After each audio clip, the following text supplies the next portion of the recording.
Good morning. Welcome to Plugged In.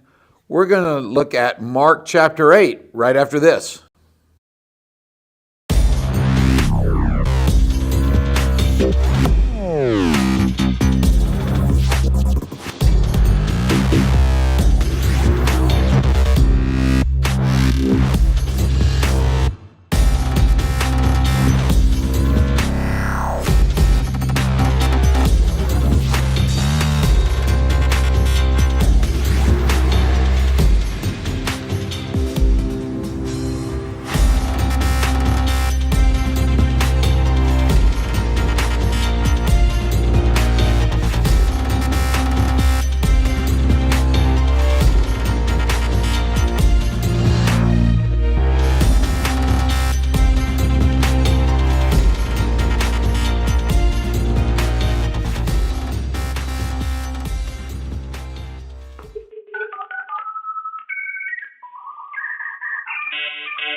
And we're glad to have you back here. Before we get started, a huge congratulations to the K-ROG soccer team, boys soccer team, undefeated season, are headed to St. Louis this weekend for the Final Four. Great job, boys, and congratulations to Coach Wibnaw, Coach Ballard. You see Coach Ballard here on Tuesday mornings with some other individuals doing morning waffle, I believe it is, every Tuesday morning. So watch them. But congratulations to that K-ROG team. And if you get a chance to drive on over to St. Louis and see them play this weekend, they will much appreciate your support.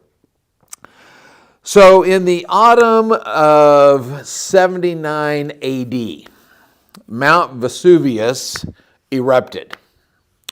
It violently spewed forth a cloud of superheated gases to the height of 21 miles, ejecting molten rock and pulverized pumice and hot ash at 1.5 million tons per second. It ultimately released 100,000 times the thermal energy of the atomic bombings of Hiroshima and Nagasaki.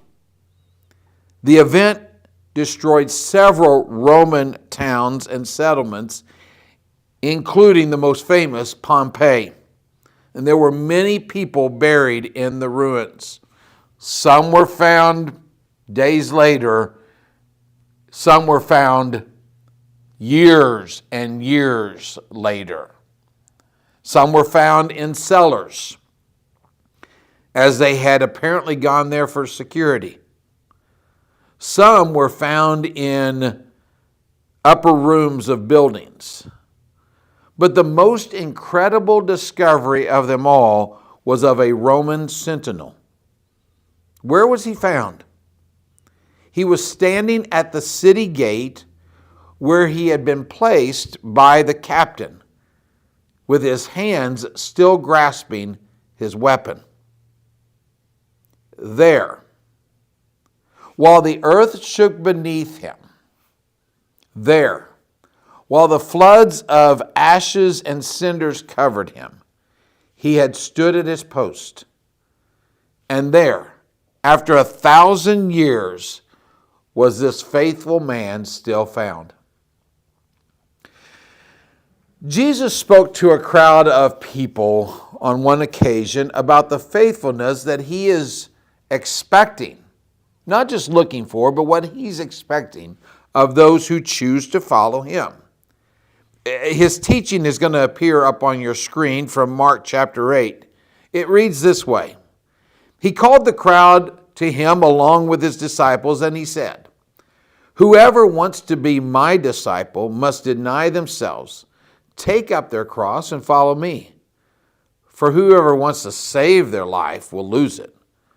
But whoever loses their life for me and for the gospel will save it. Just prior to this teaching, Jesus had been rebuked by one of his closest followers, Simon Peter. Simon Peter was kind of the spokesman of the disciples, and Jesus had been speaking of his arrest and his death, his burial, his resurrection, and it was making Peter and some of the others a little uncomfortable. So Peter thought he needed to pull Jesus aside and set him straight. Instead, it was Jesus who told Peter, "Get behind me, Satan. You do not have in mind the things of God, but the things of men."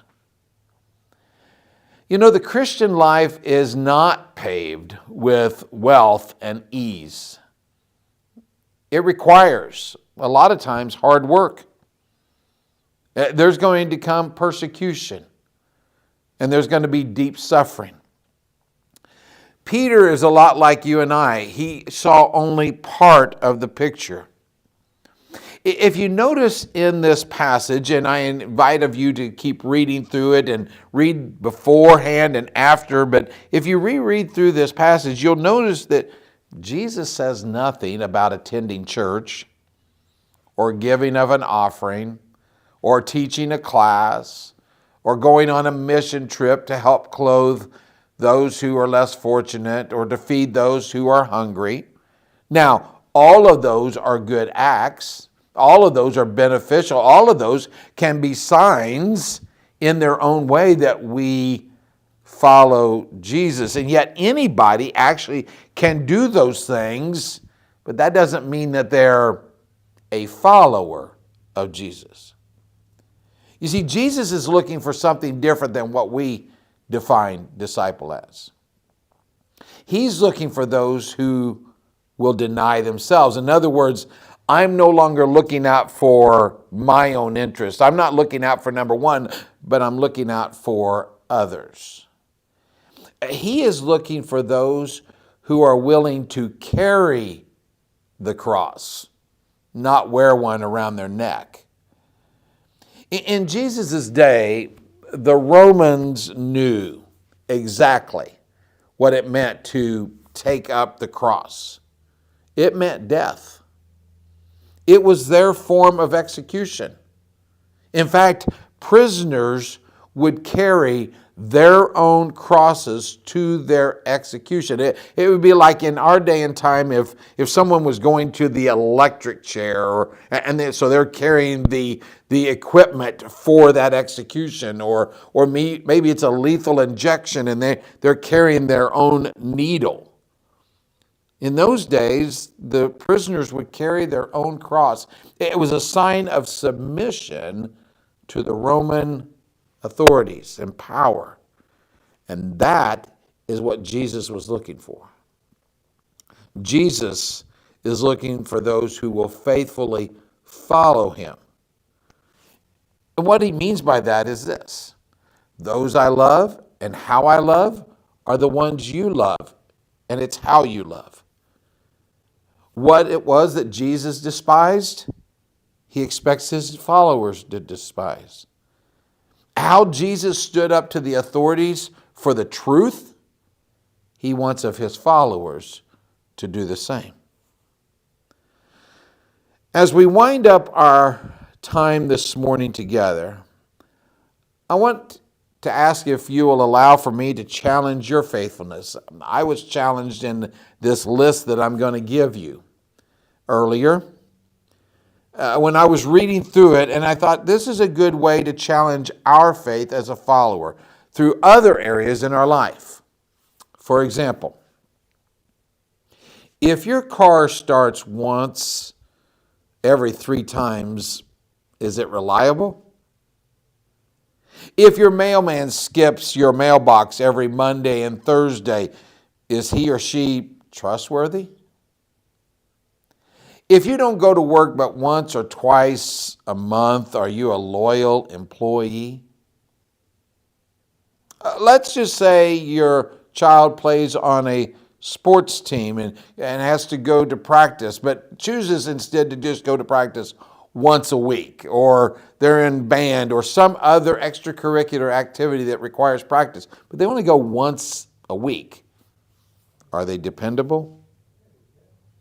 If you miss a couple of loan payments, does the bank say to you, well, 10 out of 12 isn't bad?